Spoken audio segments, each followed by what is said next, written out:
Assalamualaikum warahmatullahi wabarakatuh. Selamat pagi anak-anak. Mudah-mudahan kalian tetap dalam keadaan sehat walafiat ya. Amin ya rabbal alamin. Bagaimana anak-anak? Sudah siap mengikuti pembelajaran pada pagi hari ini? Buku-buku dan alat tulis sudah kalian siapkan? Baik. Yuk kita baca doa bersama dulu dengan membaca basmalah. Bismillahirrahmanirrahim. Anak-anakku, pada pagi hari ini Ibu akan menyampaikan materi tentang teks laporan percobaan. Pada pertemuan yang lalu, kita sudah membahas pengertian, isi, dan fungsi teks laporan percobaan. Nah, pada pagi hari ini kita akan melanjutkan dengan membahas struktur dan ciri kebahasaan teks laporan percobaan. Nah, anak-anak, namun sebelumnya ada baiknya kalian perhatikan dulu tujuan pembelajaran kita pada pagi hari ini. Nah, setelah kalian mengikuti pembelajaran, Ibu harapkan kalian dapat menyebutkan struktur teks laporan percobaan. Dan yang kedua, Ibu harapkan kalian nanti dapat menyebutkan ciri-ciri kebahasaan teks laporan percobaan. Nah, anak-anak masih ingat apa yang dimaksud dengan teks laporan percobaan? Yuk, Ibu bantu. Teks laporan percobaan adalah teks yang melaporkan hasil percobaan baik untuk menguji atau membuktikan suatu teori.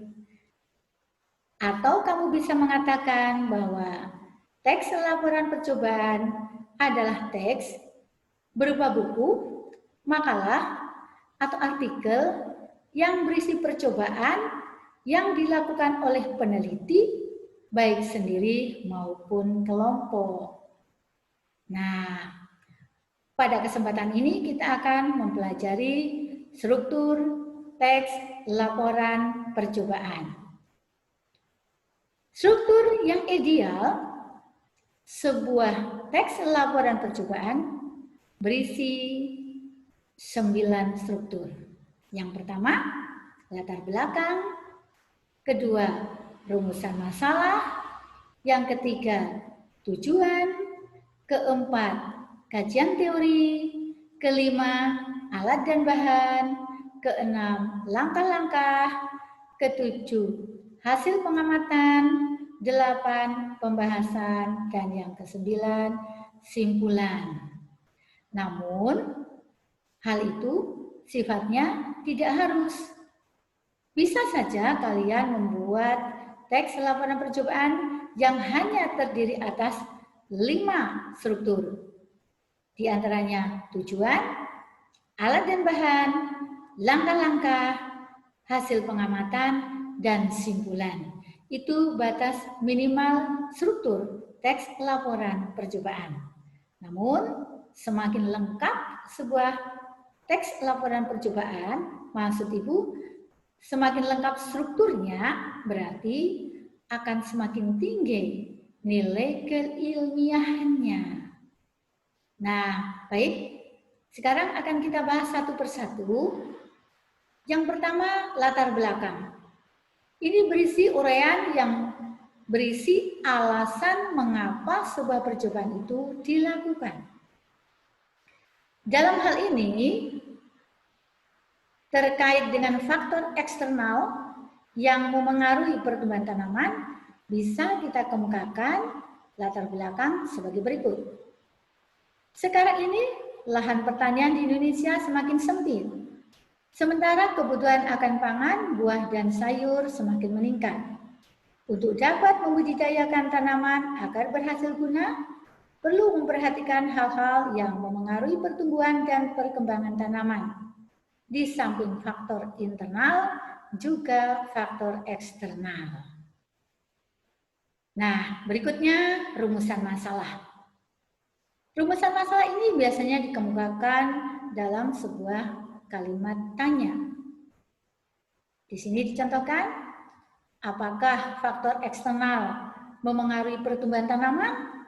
Nah, jawabannya nanti akan diperoleh melalui hasil percobaan. Kemudian struktur yang ketiga, tujuan. Dicontohkan, percobaan ini bertujuan untuk membuktikan bahwa pertumbuhan dan perkembangan tanaman dipengaruhi oleh faktor eksternal. Hal ini akan dibuktikan dengan percobaan yang dilakukan pada tanaman kacang hijau. Efek faktor eksternal pada tumbuhan kacang hijau ini dapat mewakili bagaimana keterkaitan atau pengaruh faktor eksternal terhadap pertumbuhan dan perkembangan tanaman. Kemudian yang keempat, struktur kajian teori. Pada bagian ini berisi teori-teori yang mendukung percobaan. Tentu merupakan teori-teori pendapat para ahli yang kamu dapatkan dari berbagai bahan pustaka. Contohkan di sini, faktor yang mempengaruhi pertumbuhan dan perkembangan tanaman secara garis besar dapat dibedakan menjadi dua, yaitu faktor internal dan faktor eksternal. Kedua faktor ini memiliki peran masing-masing dalam proses pertumbuhan dan perkembangan tanaman. Ya, dan seterusnya. Sehingga diperkirakan teori yang kamu sampaikan pada struktur ini benar-benar mampu mendukung percobaan yang kamu lakukan. Kemudian struktur berikutnya adalah alat dan bahan. Alat dan bahan yang diperlukan dalam sebuah percobaan harus disampaikan secara jelas, terinci. Contohnya di sini 4 butir biji kacang hijau. Kemudian air secukupnya, tanah secukupnya, 4 buah gelas air mineral untuk wadah penanaman, dan seterusnya. Kemudian yang keenam, langkah-langkah. Nah, proses dari awal hingga akhir percobaan yang dilakukan oleh peneliti disampaikan langkah demi langkah. Contohnya di sini, pertama, menyiapkan wadah gelas air mineral lalu diisi dengan tanah gembur. Yang kedua, menyemai biji kacang hijau ke dalam masing-masing wadah yang telah diisi tanah. Yang ketiga, memberi tanda pada wadah tanaman dengan kode A, B, C, dan D. Demikian seterusnya sampai langkah yang terakhir. Nah, yang ketujuh, hasil pengamatan. Nah, pada hasil pengamatan ini ditampilkan tabel hasil pengamatan. Mengapa dalam bentuk tabel? Agar mudah dibaca. Kemudian ke-8, pembahasan. Pada struktur ini, penulis atau peneliti mensinkronkan antara hasil percobaan dengan teori. Kemudian yang ke-9 merupakan simpulan. Ini merupakan penalaran terhadap seluruh informasi yang diperoleh dari kegiatan percobaan.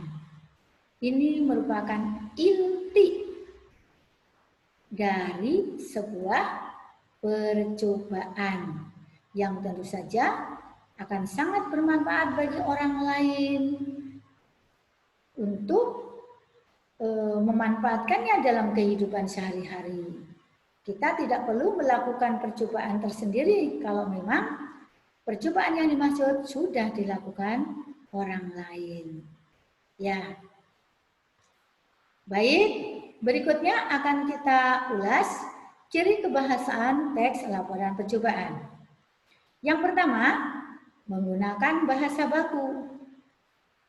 Karena teks laporan percobaan itu merupakan karya ilmiah, tentu harus menggunakan bahasa baku.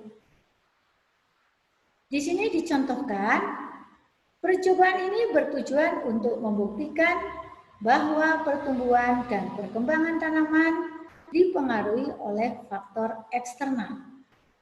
Kalian tidak bisa mengatakan dengan kalimat berikut, percobaan ini dilakuin untuk buktiin kalau tanaman tuh bisa gede karena dipengaruhi faktor eksternal. Nah, kalimat yang terakhir itu kalimat yang tidak baku. Kemudian ciri kebacaan yang kedua, terdapat istilah teknis atau kata kajian. Ini merupakan kata atau istilah yang memiliki arti khusus dalam bidang keahlian tertentu. Contohnya di sini, kata nutrisi, energi, dan metabolisme. Dalam kalimat, nutrisi merupakan bahan baku dan sumber energi dalam proses metabolisme tubuh.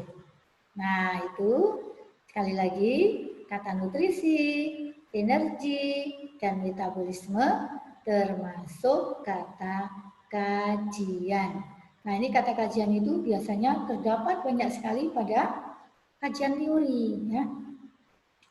Kemudian yang ketiga, menggunakan kata bilangan atau numeralia. Dicontohkan di sini, 4 butir biji kacang hijau. Jadi jelas ya, ada kata 4. Nah, itu contoh kata bilangan. Ya.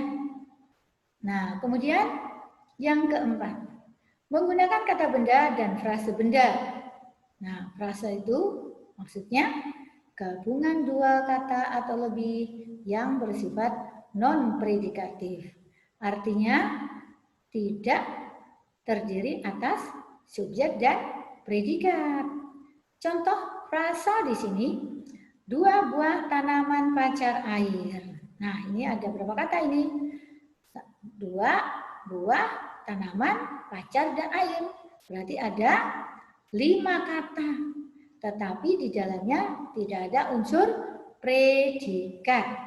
Kalau ada unsur predikat, ada unsur subjek, berarti itu merupakan kalimat. Ya. Misalnya ada kata adik, ada kata tidur. Adik tidur. Nah, itu predikat. Predikatnya apa? Tidur. Subjeknya adik. Berarti itu termasuk kalimat ya, bukan frasa. Walaupun hanya terdiri atas 2 kata. Ya. Ciri yang berikutnya, menggunakan kata tugas hubungan logis. Hal ini dimaksudkan untuk menjaga tulisan agar tetap koheren atau sinambung atau berhubungan. Nah, kata tugas yang biasa dipakai diantaranya kata maka, sehingga, karena, sebab, dan lain-lain. Nah, contohnya di sini, apabila terdapat ketidakseimbangan asupan pada salah satu faktor eksternal tersebut, maka tanaman tidak akan mencapai pertumbuhan yang optimal.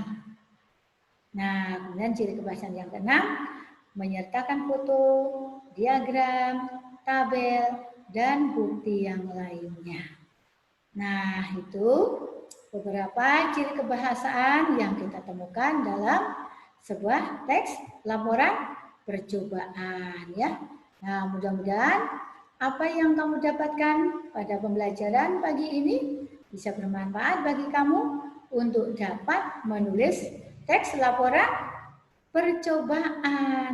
Amin ya. Siapa tahu nanti suatu saat kamu akan menjadi seorang ilmuwan handal ya, yang akan banyak melakukan percobaan-percobaan dan menemukan sebuah teori-teori yang bermanfaat bagi kehidupan bangsa. Amin ya rabbal alamin. Nah, anak-anak, bagaimana? Cukup jelas? Ya, untuk selanjutnya jangan lupa ya, ikuti instruksi dari guru yang akan Ibu sampaikan melalui WA Group. Ya, cukup sekian. Wabillahi taufiq wal hidayah. Assalamualaikum warahmatullahi wabarakatuh.